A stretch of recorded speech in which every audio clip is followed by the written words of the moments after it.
Good morning! In less than 5 minutes, luto na yung pansit ko. Tara, luto tayo. Hiwaan ko lang na maninipis yung gulay. Yung pansit na yan, binili ko ng ganyan sa market. Bali, hinugasan ko na lang siya ng mainit na tubig para lumambot kasi tumigas siya sa ref buong gabi. At i-fry na muna natin yung baboy. Inuna ko lang yung may taba. Bawasan natin yung oil. Mamaya, yan yung gamitin natin para sa pansit. Konting fry lang ng vegetable. Itong pansit na to, yung kahit soy sauce lang, masarap na. Nung first time na niluto ng amo ko to, soy sauce lang talaga yung nilagay niya.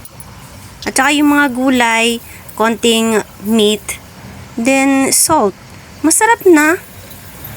Pero nung ako na yung nagluto, nilagyan ko ng oyster sauce. Mas masarap siya. Mas nagustuhan ng lahat. Itong ganitong kadami, 3 lang kami nito kakain. Ubos yan ng isang kainan. Nabibili ko lang yan sa market. Hindi ko alam yung pangalan. Basta tinuturo ko lang pag ako bumili.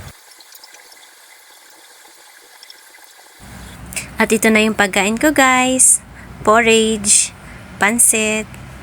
Thank you for watching. Bye!